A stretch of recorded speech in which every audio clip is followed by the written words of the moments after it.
My name is Evelyn, and at 34 years old, I never expected my own father to disown me. I built a successful career as a financial advisor in Chicago, far from my family's California real estate empire. But when I accidentally discovered their business was built on fraud, everything changed. That email from my father still burns in my memory. Before I share how my entire family turned against me, let me know where you're watching from and hit subscribe, because what happened next shows exactly why standing your ground matters even when it costs you everything. I grew up in Malibu, California, in a sprawling oceanfront mansion that my friends called a palace. The Walton family name carried weight in Southern California real estate circles. My grandparents started with a single apartment building in the 1970s, and through aggressive expansion and what I now recognize as questionable tactics, they built an empire worth hundreds of millions by the time I was born. My father, Richard, ran the business with an iron grip. A tall, imposing man with steel grey hair and penetrating blue eyes, he commanded respect and fear in equal measure. His leadership style was authoritarian at best, tyrannical at worst. Dad never yelled. His disappointment came in quiet, cutting remarks that somehow hurt worse than any shouting could have. My mother, Diana, handled the legal side of the business. With her law degree from Yale and connections throughout the California legal system, she ensured the family business always came out on top in any dispute. Looking back, I realize she was the perfect complement to my father, a warm, charming presence who could make questionable contracts sound perfectly reasonable. My sister Abigail, 2 years younger than me, headed the marketing department. Always the family pleaser, she crafted the public image of Walton Properties as a family-friendly, community-oriented business. My brother James, the youngest, at 30, worked in finance alongside my father. With an MBA from Wharton, he brought modern financial strategies to the company, sometimes too modern, as I would later discover. Unlike my siblings, I chose a different path. Finance fascinated me, but I wanted to build my own reputation. After graduating from Northwestern, I stayed in Chicago and built a career as a financial advisor. By 34, I managed portfolios for high net worth clients and had established myself as an expert in ethical investing. The irony of that specialization would become painfully clear later. Despite the physical distance, I remained close to my family, or so I thought. I flew home monthly for weekend visits and quarterly for business reviews. My father tolerated my independent streak because I still contributed valuable financial insights to the family business. In our family, love was conditional, based on loyalty and obedience principles I never fully recognized until everything fell apart. There were warning signs I ignored. Conversations that abruptly stopped when I entered rooms. Documents quickly hidden during my visits to headquarters. Tense phone calls my father would take in private. But family loyalty ran deep, and I dismissed these red flags as ordinary business caution. My best friend Sophie, a psychology professor at University of Chicago, saw what I couldn't.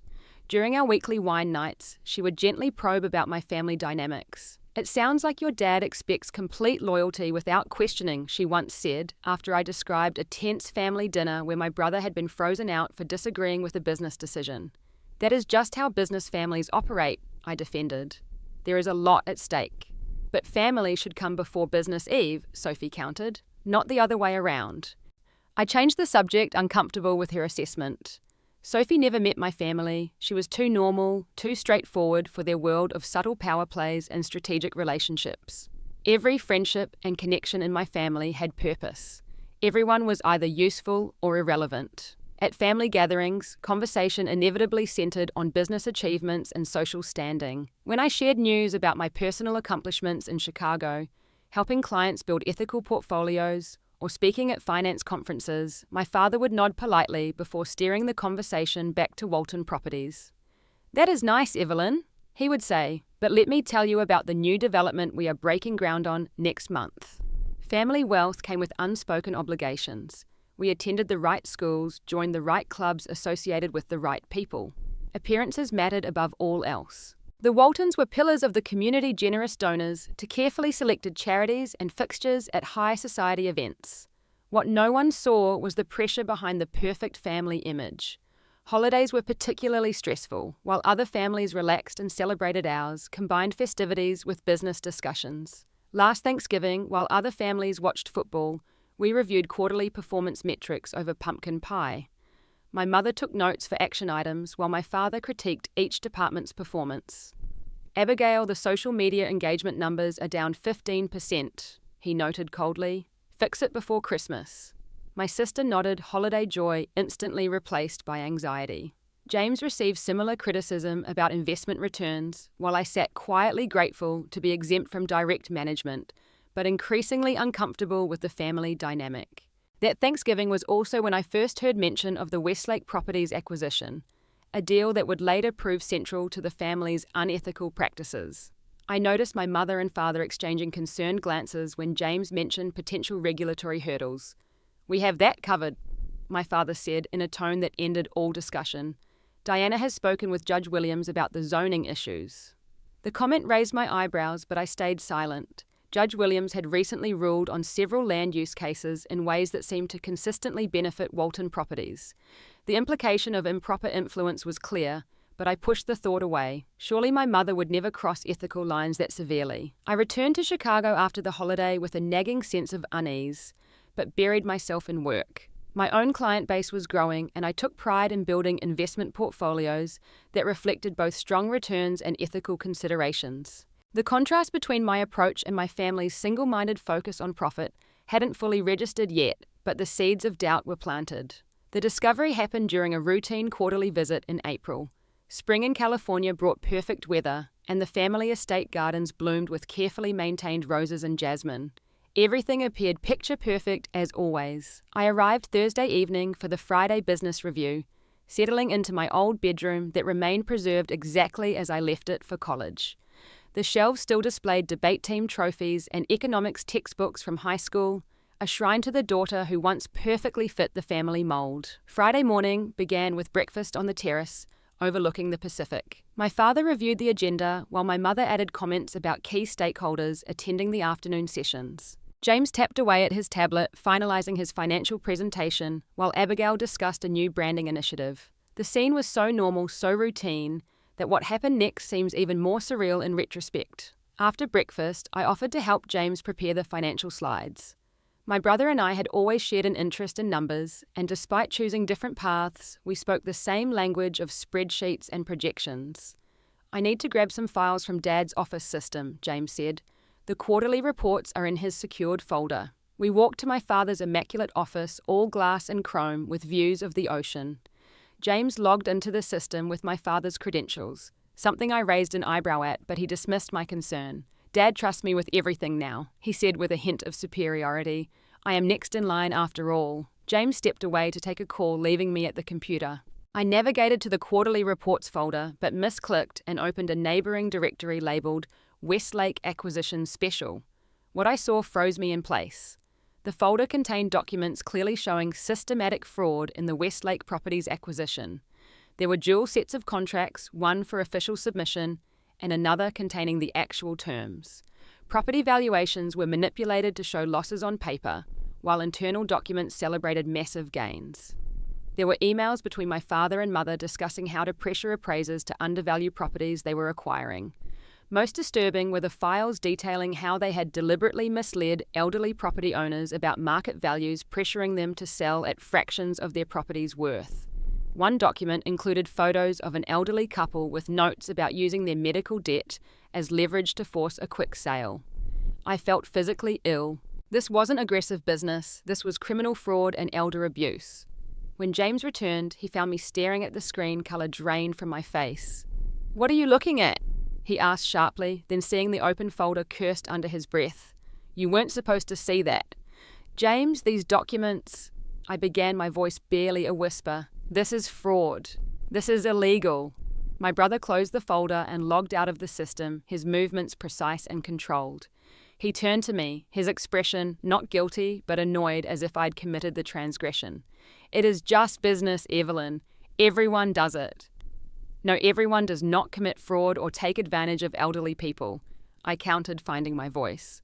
James leaned against the desk, studying me with a new wariness. "This is why you never belonged in the family business. You are too idealistic. This is how real estate development works. Do you think any major company got where they are playing by every rule? There is a difference between aggressive tactics and outright fraud," I argued. "These documents show criminal activity. If regulators saw these..." "They won't." James cut me off. And they never will. Look, forget what you saw. It doesn't concern you in Chicago with your cute little ethical portfolios. This is the real world, Eve. This is how wealth is actually built. His condescension stung, but more painful was the realization that my brother was fully complicit. This wasn't something happening without his knowledge, he was an active participant. Does Abigail know? I asked. Of course she does. She helps craft the narratives that make our acquisitions seem community-oriented. He sighed, seeing my expression. Don't look so shocked. Where did you think the family money came from? Those ethical investments you manage? I left the office in a daze, avoiding the main house and walking the property grounds to clear my head.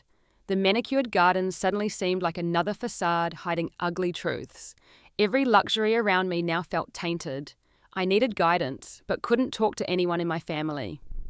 I called the one person I trusted implicitly, my former professor and mentor, David Chen. Now a respected attorney specializing in financial ethics, David had always been my moral compass. I need to meet with you, I said when he answered.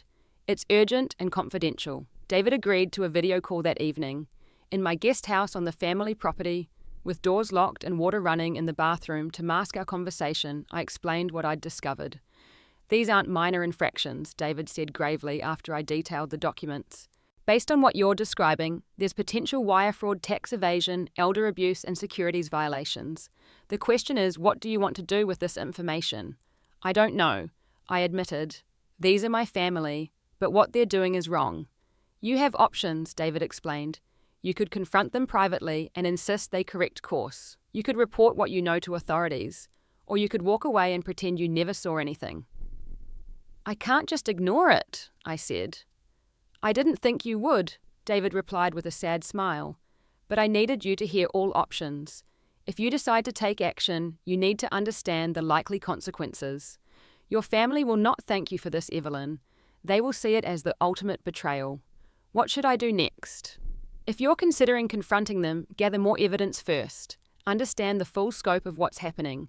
And, he added gravely, protect yourself legally. Make sure you're not implicated in any of this. I ended the call feeling simultaneously clearer and more troubled. Sleep evaded me that night as I wrestled with loyalty to my family and my own moral code. The next morning, I maintained a facade of normalcy during the business review. I sat through presentations, asked appropriate questions, and smiled at all the right moments. Inside, I felt like a stranger among people I'd known my entire life. Looking at my father commanding the room, my mother smoothly handling legal questions, and my siblings confidently discussing business, I'd admired my whole life. I struggled to reconcile their public personas with what I now knew. Were they skilled actors, or had they so thoroughly convinced themselves that their actions were justified, that they no longer saw the moral compromise? I returned to Chicago the next day, claiming an urgent client matter. In reality, I couldn't bear to maintain the pretense any longer. I needed distance to think clearly and decide on my next steps. What began as a routine business trip had become the first domino in the collapse of everything I thought I knew about my family. The next 6 weeks became the most stressful period of my life. By day, I maintained my normal routine with clients in Chicago. By night, I conducted a meticulous investigation into my family's business practices. Using my financial expertise, I traced questionable transactions through publicly available records. The Westlake acquisition was just the tip of the iceberg. I uncovered a pattern going back years: systematic manipulation of property values, tax evasion, through offshore entities, and predatory acquisition tactics targeting vulnerable property owners. Most disturbing was discovering my mother's direct involvement. As the family attorney, she had created legal structures specifically designed to shield the family from liability while enabling their fraudulent practices. Court records showed cases against Walton Properties mysteriously dismissed or settled under sealed terms. Judges who ruled favourably in their cases often received generous donations to their election campaigns shortly after. One night around 2 a.m, I found documents connecting Walton Properties to a shell company that had acquired and quickly flipped properties in a historically black neighbourhood. The company had pressured long-time residents to sell through intimidation tactics, including frivolous code violation reports and even hiring people to create disturbances near targeted properties. Once acquired, these same troubled properties were rebranded as up-and-coming investments and sold for triple the purchase price. I printed the evidence and physically stored it in a safety deposit box along with digital copies on encrypted drives. Something told me not to trust digital storage alone, knowing my family's connections and resources. The investigation took a toll on my health. I lost weight, averaging 3 hours of sleep per night. Anxiety attacks became frequent, striking in the middle of client meetings or while grocery shopping. The cognitive dissonance between my childhood memories and the ugly reality I was uncovering created a constant state of emotional whiplash. My assistant Janet noticed the change. "You look exhausted," she remarked one afternoon, placing a cup of tea on my desk. "Is everything all right?" "Just some family stress," I replied, the understatement of the century. "Family can be complicated," she said sympathetically.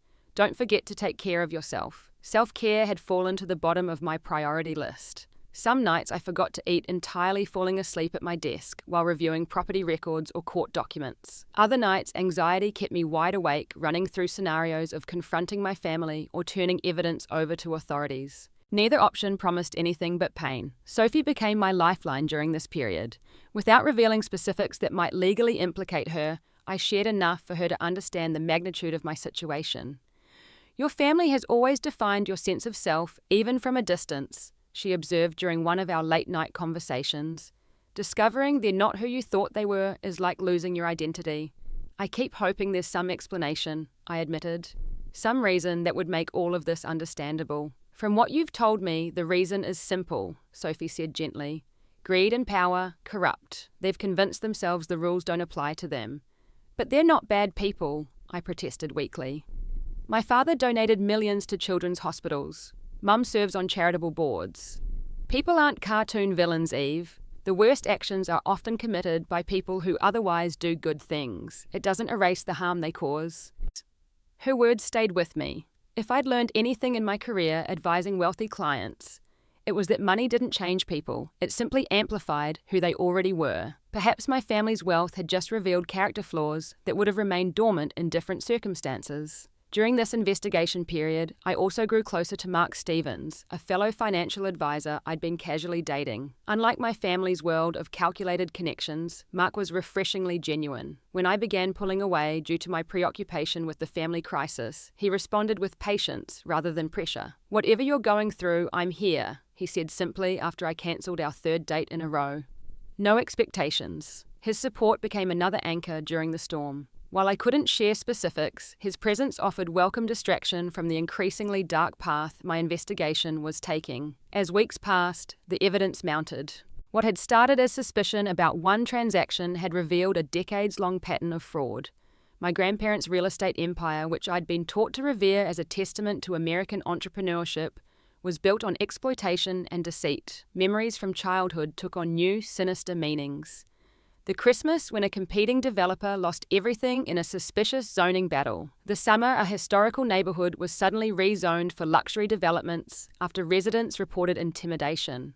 The family friend, who questioned my father's business tactics and was subsequently blacklisted in California real estate circles. I kept thinking about an incident from my teenage years. A former business partner of my father's approached me at a charity gala clearly intoxicated. "Your father ruined me," he slurred before security escorted him out. My father later explained him away as a failed businessman, bitter about his own incompetence. Now I wondered how many others had similar stories silenced by my family's power and influence.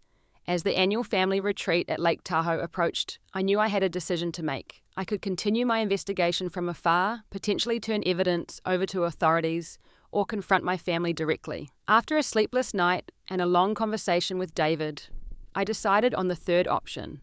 Before taking irrevocable legal steps, I needed to give them a chance to explain, and perhaps naively to make amends. I packed for Tahoe with a stomach full of dread, my briefcase containing selected evidence of what I'd discovered. Whatever happened, this family gathering would be unlike any before it. The Walton family retreat at Lake Tahoe had been a tradition since before I was born. Our 6-bedroom lakefront lodge, with its soaring windows and massive stone fireplace, had hosted decades of family celebrations and business discussions. Usually, I looked forward to these gatherings, the natural beauty water sports, and rare moments of family relaxation away from headquarters. This year, everything felt different. The drive from Reno Airport along winding mountain roads that normally filled me with anticipation now only increased my dread. What would happen when I confronted the people I loved with evidence of their crimes? The question played on repeat in my mind as I pulled into the familiar circular driveway. Abigail greeted me with her usual enthusiasm, hugging me tightly in the grand entryway. "Finally, we have been waiting for you to start the celebration dinner." She looked the picture of success in her designer dress, hair, and makeup, impeccable as always. Looking at her, no one would guess she helped market properties obtained through elder exploitation. "Sorry I am late," I said, forcing a smile. Flight was delayed. The great room buzzed with familiar energy. My father stood by the fireplace, drink in hand, deep in conversation with James about market projections. My mother arranged flowers at the dining table, periodically directing the catering staff with precise instructions. The scene was so normal, so quintessentially Walton, that for a moment I questioned whether my investigation had been a paranoid delusion. Dinner progressed with the usual family rhythm. We discussed safe topics: my Chicago clients, Abigail's recent vacation to the Maldives, James's new Tesla. My father dominated conversation with news of recent acquisitions, while my mother interjected with social updates about family connections. On the surface, nothing had changed. The business portion of our retreat was scheduled for after dinner. As dessert was cleared, my father moved everyone to the den, a wood-panelled room with comfortable leather seating and a wall of awards and family photos. This was where real family decisions were made away from staff and interruptions. My father began with his standard overview of quarterly performance, projecting spreadsheets onto the large screen. My pulse quickened as he mentioned the Westlake acquisition that had started my investigation. "The Westlake integration has exceeded projections by 30%, he announced proudly. James's financial restructuring and Diana's legal work minimized our tax exposure while maximizing return on investment. It was now or never. And how much of that return came from defrauding elderly property owners? The words left my mouth before I could reconsider. The room fell silent. My father's presentation froze on a chart showing profit margins. 4 pairs of eyes turned to me in varying degrees of shock. "What did you just say?" My father's voice was dangerously quiet. I opened my briefcase and removed a folder of documents. "I know about the fraud, the tax evasion, and the predatory acquisition tactics. I know about the shell companies, the offshore accounts, and the kickbacks to judges." My voice shook but held firm. "I know everything." My father's expression shifted from shock to cold fury. "Where did you get these ridiculous ideas?" "From your own files," I replied, "starting with the Westlake special folder that James accidentally left open on your computer." James blanched. "You were snooping." "I clicked the wrong folder," I corrected. But what I found led me to investigate further. I placed the folder on the coffee table. "This is just a sample of what I've documented." My mother picked up the folder, flipping through documents with her attorney's precision. Her face remained impassive, but I noticed her hands trembling slightly. "These documents were never meant to leave secured servers," she said finally. "Taking them was illegal." "That is your concern, not the fraud they reveal." "You don't understand how this business works," my father interrupted, his composure returning. "Real estate development requires aggressive tactics." "Aggressive is negotiating hard," I countered. "What you are doing is criminal. You defrauded elderly people out of their homes. You bribed officials. You evaded millions in taxes. We created thousands of jobs," my father shot back. "We revitalized dying neighborhoods. We built something extraordinary. Do you think that happens by following every minor regulation? These aren't minor regulations. These are laws protecting vulnerable people from exploitation." Abigail, who had been silent, finally spoke. "Evelyn, please. We are your family. Whatever concerns you have, we can work through them privately." "That is what I am trying to do," I said. "I came to you first rather than going to authorities." The word authorities triggered an immediate reaction. James slammed his glass down. "Are you threatening us?" "I am giving you a chance to make this right," I clarified. "To compensate the people you've harmed, to correct the fraudulent filings, to change your business practices going forward." My father laughed, a cold sound without humor. "And undo 30 years of building this company, invite regulatory scrutiny and lawsuits that would destroy everything we've built. That is your solution." "It is the right thing to do," I insisted. My mother, ever the pragmatist, intervened. "Let's all take a breath. Evelyn has concerns. Valid or not, we should address them calmly." "There is nothing to address," my father cut in. "Evelyn has grossly misinterpreted standard business practices and jumped to absurd conclusions. I have documentation." I countered, my voice rising. Bank transfers to offshore accounts, dual contracts with different terms, email discussions about pressuring appraisers to manipulate values. Documents you illegally obtained, my mother noted. I accessed family business files as a family member, I clarified. The public records I researched are available to anyone. You have been investigating us, James asked incredulously. Your own family.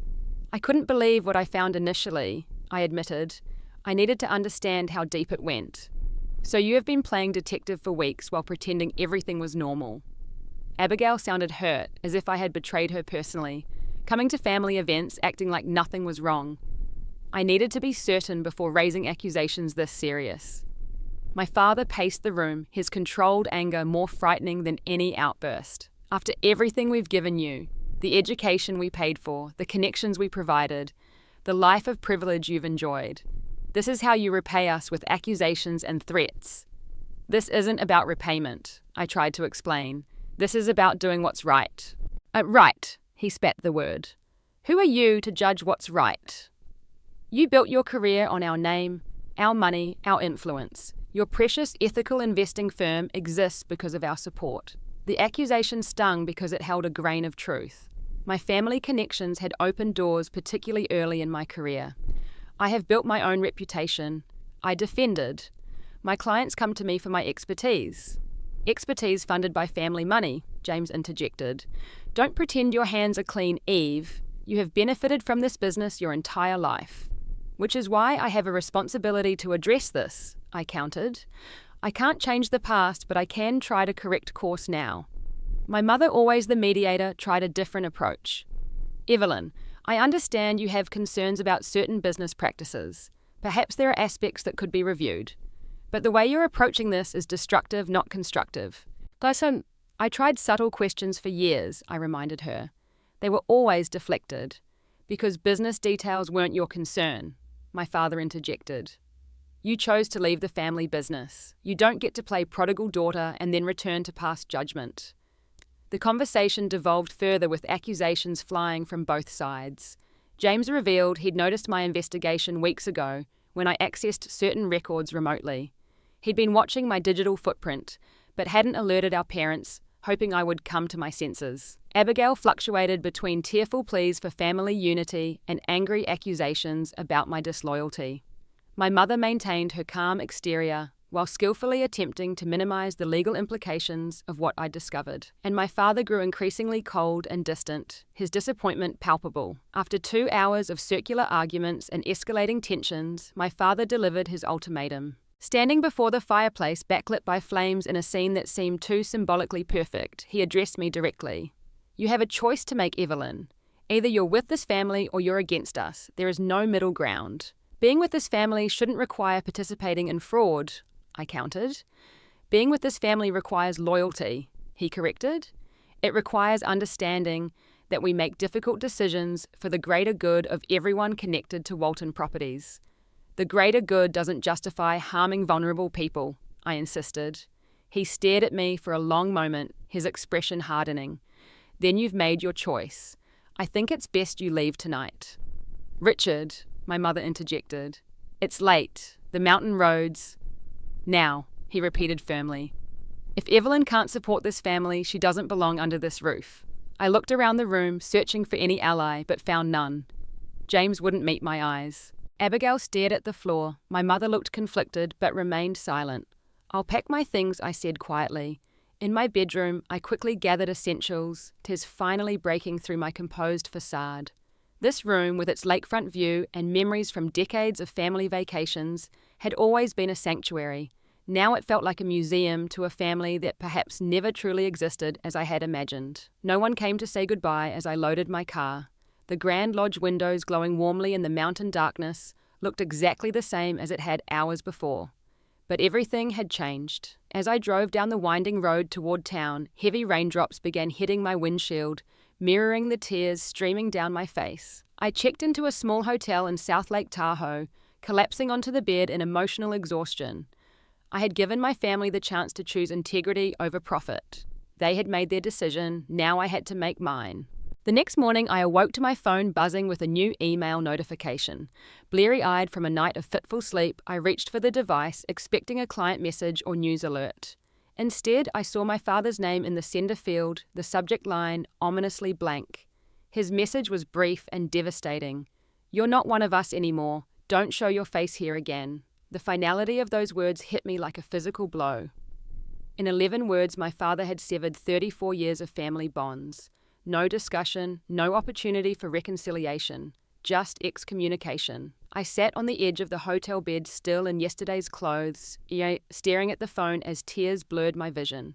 Despite everything I'd discovered, some naive part of me had hoped that a night's reflection might soften my family's stance. That hope now lay shattered. A strangled sob escaped my throat, followed by another, until I was crying, uncontrollably bent double with grief. This wasn't just losing family, this was losing my entire history, my sense of belonging in the world. The Walton name and legacy had defined me even as I built my separate career.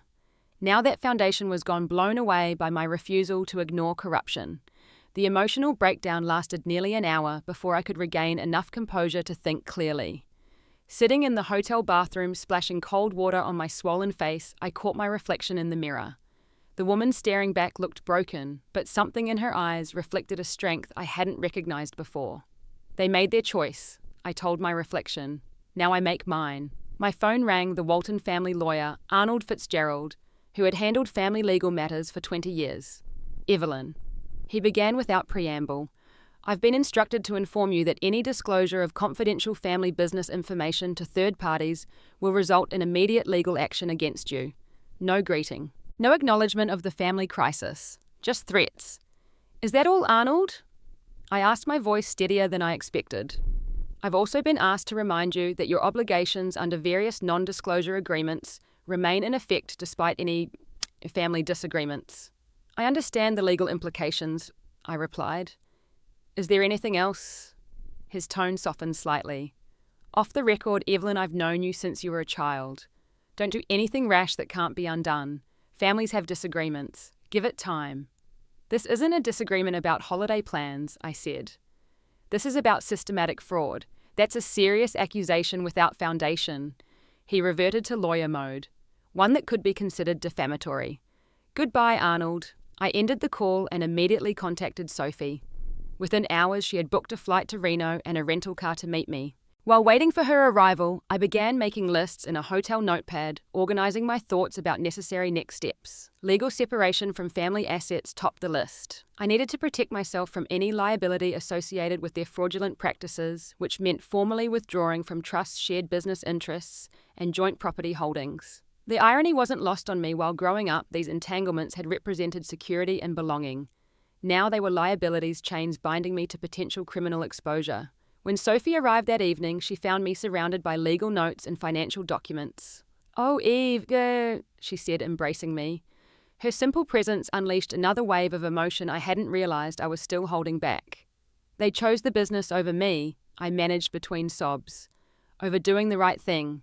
They chose what they know," Sophie said gently. "People who've built their lives on certain principles, even corrupt ones, rarely abandon them easily. It's not about you, it's about them." She ordered room service, insisted I shower and change, and then helped me organize my scattered thoughts. Sophie's clarity as an outsider provided perspective I desperately needed. "You need legal counsel immediately," she advised. "Not just any lawyer, but someone specialized in both financial fraud and family business separation." The next morning, I called David, who connected me with Catherine Winters, an attorney specializing in complex financial separations. "Your situation is unusual but not unprecedented," Catherine explained during our initial consultation. "We need to move quickly to create legal distance between you and potentially fraudulent activities." Over the next week, I engaged in a flurry of legal and financial activity. I formally notified the family trust officer of my withdrawal from all Walton family trusts. Jennifer Blackwell, the trust administrator who had known me since childhood, seemed genuinely sympathetic during our call. "I've worked with your family for 15 years, she said cautiously. "Let's just say I'm not entirely surprised by this development." Her comment suggested she had her own suspicions about the family's practices, though professional discretion prevented her from saying more. I filed paperwork to legally separate from shared assets, removing my name from properties, businesses, and investments connected to Walton Enterprises. Each signature felt like cutting another tie to my former life, painful but necessary. Most difficult, was closing escrow on my portion of family properties. Properties I had emotional connections to, like the beach house where I had spent childhood summers building sandcastles with my siblings. The logical part of me knew these were just buildings, but each separation felt like abandoning a piece of my history. Throughout this process, I received no communication from my family. My calls went unanswered, emails unacknowledged. It was as if I had ceased to exist in their world, a complete excision. The emotional toll was immense, but the legal necessity was clear. I couldn't remain entangled with business practices I knew to be fraudulent. I documented everything meticulously, creating both paper and digital records of my separation from family assets. Catherine advised me to prepare for potential legal challenges, as my family might claim I had breached fiduciary duties or violated agreements. We prepared counter-arguments based on the illegal nature of the activities I had discovered. "You're doing the right thing," Catherine reassured me during a particularly difficult day when I had to sign papers relinquishing my interest in the family foundation. "Protecting yourself isn't selfish, it's necessary." Sleep remained elusive, with nightmares plaguing the few hours I managed each night. In these dreams, I was often a child again, lost in the sprawling family estate, calling for parents who couldn't hear me. Other nights I dreamed of drowning in papers, contracts wrapping around me like tentacles pulling me under. Mark flew out to join me and Sophie during the final days of this process, his solid presence, another anchor in the storm.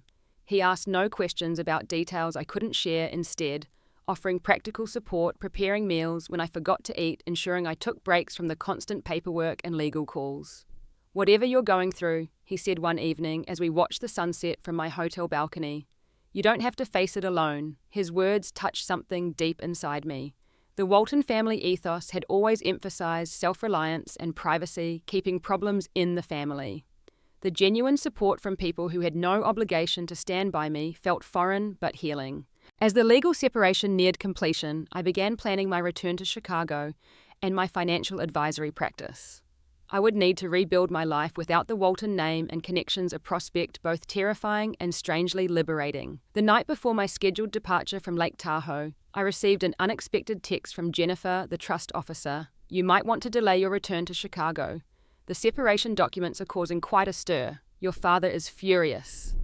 I thanked her for the warning, but maintained my plans. Whatever storm was brewing in the Walton household, I had done what was legally necessary to protect myself. The rest would have to unfold as it would. The next morning, as dawn broke over the mountains, I checked out of the hotel that had been my refuge during the most painful transition of my life. As I loaded my final suitcase into my rental car, my phone chimed with a text message from my sister. "What did you do?" I couldn't help but laugh, a hollow, bitter sound. After weeks of silence, this was Abigail's first communication, an accusation rather than concern for my well-being. Before I could respond, another notification appeared, an email from my mother's personal attorney. "We need to talk today." My hands trembled slightly as I started the car. The legal separation was complete, but the family drama was just beginning. Without thinking twice, I turned off my phone, put the car in drive, and headed toward Reno Airport. Whatever they wanted to discuss would have to wait until I was safely back in Chicago, surrounded by my own support system. As the mountain road unwound before me, I felt a strange mixture of grief and determination. I had lost my family, but found my moral compass. The road ahead was uncertain, but for the first time in weeks, I felt like I could breathe again. The fallout came swiftly and mercilessly. By the time my plane landed in Chicago, my phone had accumulated dozens of missed calls and messages from family members and their representatives. I scrolled through them in the rideshare from O'Hare, each notification more desperate or threatening than the last. My sister's messages progressed from angry accusations to panicked questions. "The auditors are here." "What did you trigger?" "Dad's lawyer says you filed fraud allegations, is that true?" James was more direct. "You've destroyed everything we built. I will never forgive you for this." Most surprising was a voicemail from my grandmother, who had largely stepped away from family business years ago. "Evelyn, it's Grandma. Please call me on my private line, not the house phone. I need to speak with you alone." The most alarming message came from my mother's attorney, explaining that my withdrawal from family trusts and separation from assets had triggered automatic compliance reviews. Apparently, provisions I hadn't been aware of required regulatory filings when beneficiaries withdrew under certain circumstances. Those filings had alerted financial authorities who had initiated a preliminary audit of Walton Holdings. I hadn't intended to trigger an audit through my withdrawal, but couldn't pretend to regret it. Truth was, I had planned to submit evidence to authorities after ensuring my own legal protection, but my family's own legal structures had accelerated the process. They built a house of cards, Catherine explained when I called her from my apartment. Your withdrawal was just the first breeze. The structures would have eventually collapsed under regulatory scrutiny anyway. The following days passed in a blur of legal consultations and emotional processing. I took a week's leave from my advisory practice, using vacation time I had accumulated over years of rarely taking breaks. Sophie stayed with me, providing both emotional support and practical help, screening calls and organising delivery meals. When I couldn't face leaving the apartment, 3 days after my return to Chicago, the text that perhaps affected me most arrived from my sister. The West Sider newspaper is running a story tomorrow about irregularities in Walton business practices. PR team working overtime. How could you do this to us, Eve? Sass. The accusation in her message crystallized something for me. This wasn't something I had done to them. This was the natural consequence of what they had done themselves. I had simply refused to participate or remain complicit. I didn't respond to any family messages following Catherine's legal advice to maintain distance until the situation clarified. Instead, I forwarded all communications to her, creating a record of any potential harassment or threats. On the fourth morning, I woke to pounding on my apartment door at 6 a.m. Peering through the peephole, I was shocked to see Abigail, her dishevelled eyes red from crying or lack of sleep. I know you're in there, Evelyn. Yay, she called. You owe me an explanation. I opened the door but blocked the entrance. You should have called first. You haven't answered any calls for days, she snapped. What choice did I have? How did you even get into the building? I told the doorman I was your sister and had an emergency. She pushed past me into the apartment. Which is true. Abigail looked wildly out of place in my minimalist Chicago apartment. Her designer clothes and perfect manicure contrasted sharply with the woman I now saw distress had cracked her usual polished veneer. The audit team has taken over the entire east wing of headquarters, she said without preamble. They're going through everything. Dad's lawyer said it could take months and cost millions in legal fees. That's unfortunate, I replied carefully. Unfortunate? She repeated incredulously. It's catastrophic. Client contracts are frozen. The Riverside development is stalled. The foundation's assets are under review, all because you couldn't keep family business in the family. Illegal business, I corrected. What did you expect me to do once I knew? I expected you to talk to us privately, not torpedo the company. I did talk to you privately, I reminded her. You all chose to defend the fraud rather than address it. Abigail collapsed onto my sofa, the fight suddenly leaving her. You don't understand what you've done. It's not just Mom and Dad or the company. It's everyone, hundreds of employees, contractors, partners. All those people's livelihoods are at risk now. The people who should be worried are those who knowingly participated in fraud. I said, though her words did give me pause. I had considered the family impact, but not fully contemplated the wider consequences for employees who might have been innocent of wrongdoing. What do you want? She asked finally. Money, a bigger role in the company. What would make you call off the dogs? I didn't sick the dogs on anyone, I explained. My withdrawal triggered automatic regulatory reviews, but even if I could stop the audit, which I can't, I wouldn't. What the family has been doing is wrong, Abby. People were harmed. Laws were broken. So self-righteous, she muttered. Always had to be the perfect one, didn't you? The conversation continued in circles with Abigail, fluctuating between blaming me and pleading for help. She left 2 hours later, no closer to accepting my position, but perhaps beginning to understand I wouldn't be swayed. That afternoon, I received the call from my grandmother that would shift the dynamics yet again. Evelyn, her familiar voice quavered slightly. At 84, Grandma Marion retained her sharp mind but had become physically frail in recent years. I've been trying to reach you. I'm sorry, Grandma. Things have been chaotic. I can imagine, she said dryly. I want you to know something. I've suspected problems in the business for years, but your father and mother pushed me out of operational oversight, said it was too stressful for someone my age. Her revelations stunned me. You knew. I had suspicions, not proof, she clarified. Whenever I asked questions, I got vague answers. Eventually, I was excluded from meaningful meetings altogether, just wheeled out for public events and family photos. Her words painted a picture I hadn't considered, that even within the family, those who might question practices were systematically marginalized. It made me wonder how many others in the Walton orbit had noticed problems but been silenced. What you did took courage, she continued, surprising me further. I wish I'd had the same strength years ago when I first noticed the changes in how business was conducted after your grandfather passed. Her support, the first I'd received from anyone in the family, brought fresh tears. We spoke for almost an hour, her sharing her own frustrations with how the family business had evolved, me explaining my painful decision to separate completely. Family should be about more than business, she said before we ended the call. Your grandfather and I built the company to create security for our children and grandchildren, not to become the center of our identity.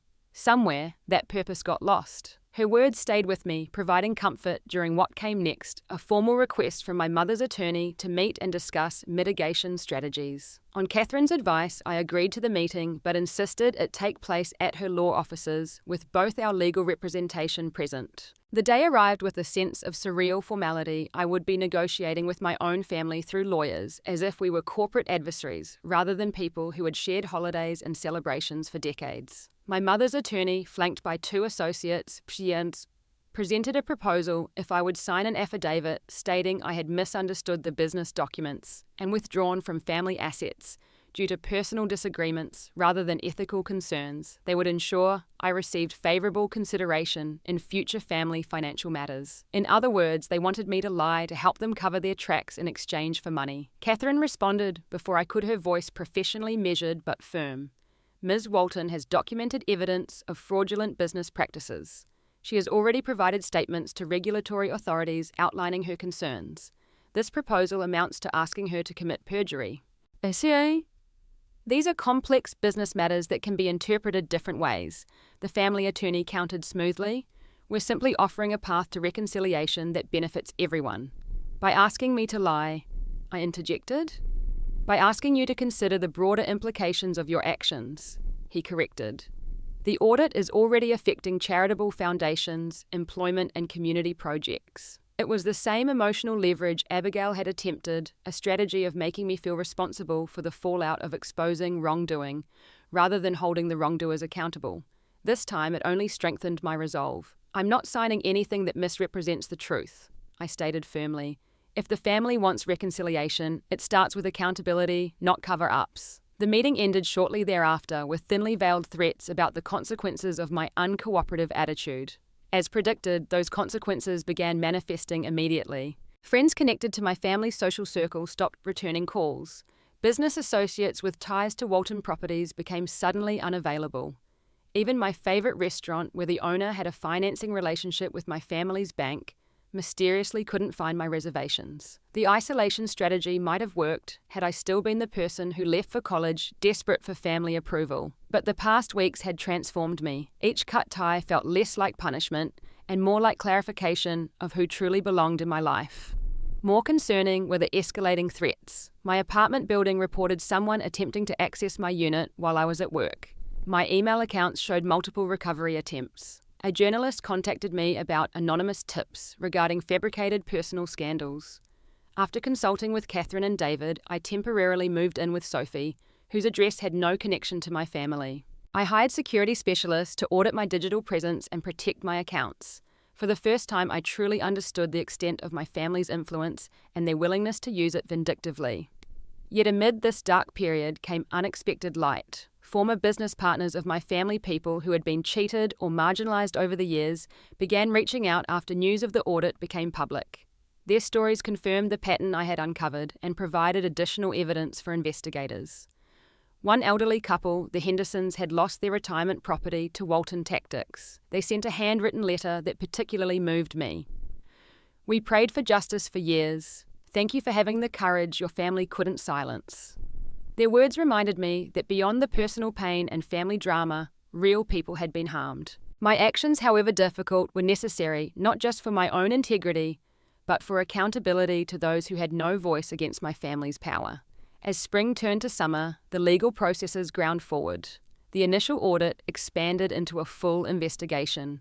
Business partners filed lawsuits once they realized the extent of the deception. The carefully constructed Walton empire began showing cracks, each new revelation confirming my worst discoveries. Through it all, I rebuilt my life piece by piece. My financial practice actually grew as clients appreciated my ethical stance. New friends and strengthened connections replaced those lost to family influence. Mark and I grew closer, our relationship deepening through the crisis. And gradually, I began sleeping through the night again, the crushing anxiety giving way to a measured determination to move forward. One morning in August, almost 6 months after discovering the first fraudulent documents, I received a text from an unknown number. It was my sister. Dad and Mum received target letters from prosecutors yesterday. James too. I don't know what to do. I stared at the message for a long time before responding. Talk to an independent attorney, Abby. One who represents only your interests, not the family's. Her reply came hours later. Maybe you were right. I just never wanted to see it. It wasn't an apology, but it was the first acknowledgement from any immediate family member that my concerns had merit. A small crack in the wall of denial, but significant nonetheless, as criminal proceedings against my father, mother, and brother became increasingly likely. I focused on building my new life, one that valued integrity over appearance, substance over status, and genuine connections over strategic relationships. The family I had lost had taught me what I didn't want. Now I had the chance to create something better.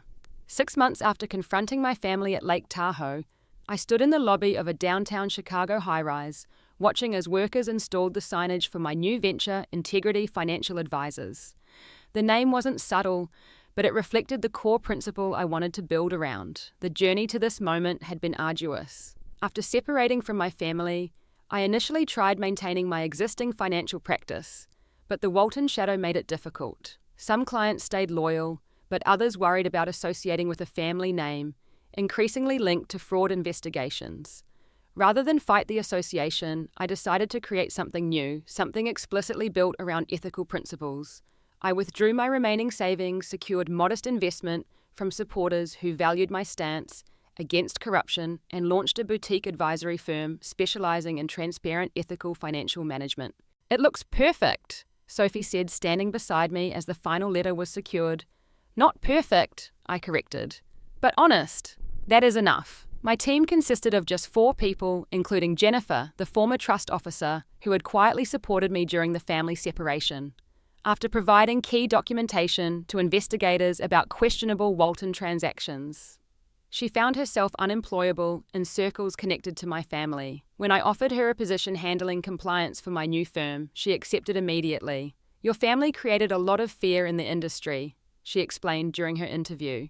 People knew things weren't right, but no one dared speak up. You changed that. My grandmother had become an unexpected ally, publicly supporting my stance, and even providing a statement to investigators about how she had been systematically excluded from business oversight after raising questions. Her social standing helped counter the narrative my parents tried to spread about me being unstable or vindictive. Mark remained steadfast throughout the transition. Despite pressure from his own social circles, which overlapped with Walton connections, he never wavered in his support. Our relationship deepened through the crisis, his calm presence balancing my emotional turbulence. You know, he said one evening as we cooked dinner in my new apartment, smaller but cozier than my previous place. Most people run from conflict their whole lives. You ran straight into it because it was right. That's rare. My mentor David provided both legal and emotional support, helping me navigate the complex aftermath of whistleblowing against my own family. He connected me with resources for family estrangement counseling, which proved invaluable in processing my grief. Family estrangement is particularly difficult when it stems from ethical differences, my therapist explained during our sessions. You're mourning not just the relationship, but the realization that your core values were never aligned. This insight helped me understand why the separation cut so deeply. It wasn't just losing family connections, but losing the illusion that we shared fundamental principles about right and wrong. News about the Walton business continued to break throughout the year. The initial audit expanded into a comprehensive investigation spanning multiple agencies.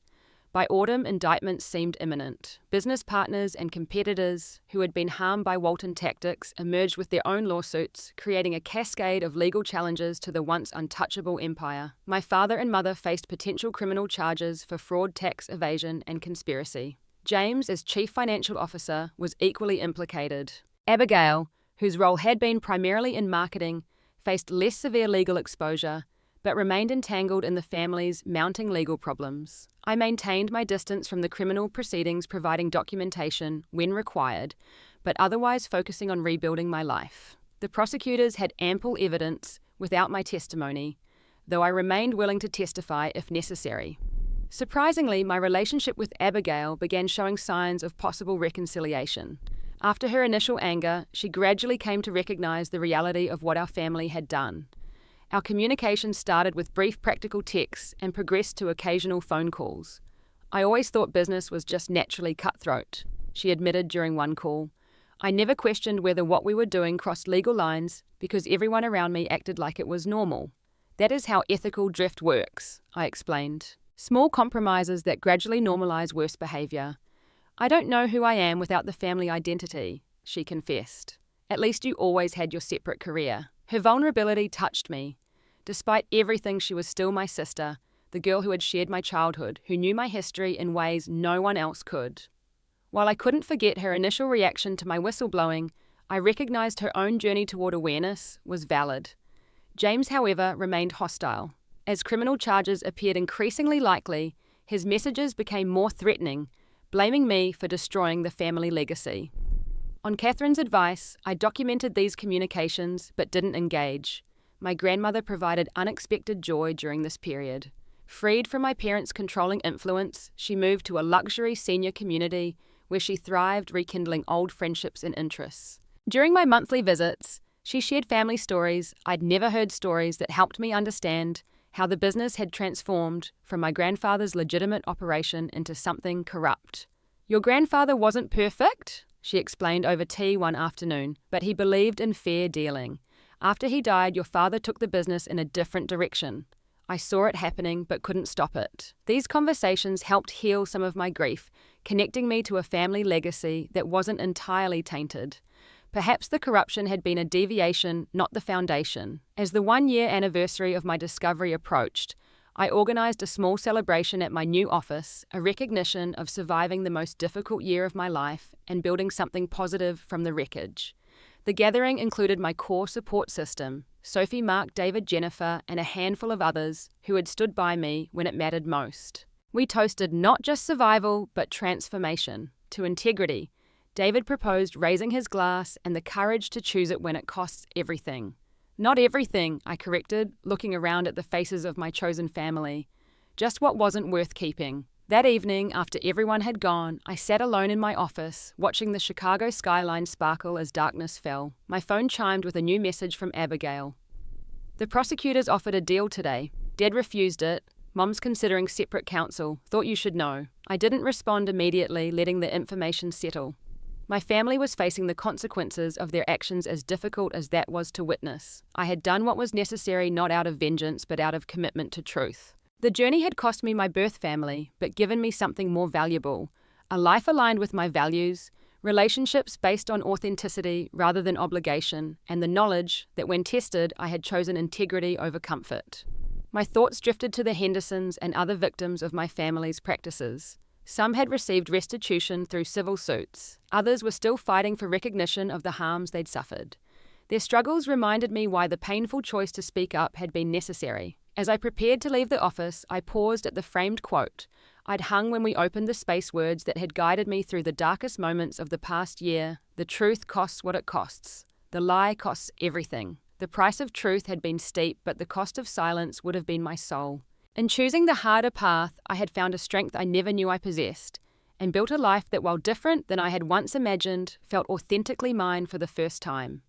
I lost the family I was born into, but found the strength I never knew I had. Sometimes walking away is the bravest thing you can do, not just for yourself, but for what's right. And in that choice, I finally found home. Have you ever had to make a difficult choice between family loyalty and doing what's right? I'd love to hear your stories in the comments below. And if this story resonated with you, Please hit like and subscribe to support more content about standing up for your values. Remember, sometimes the family we choose is more important than the one we're born into. Thank you for listening, and may you always find the courage to choose integrity even when it's the hardest path.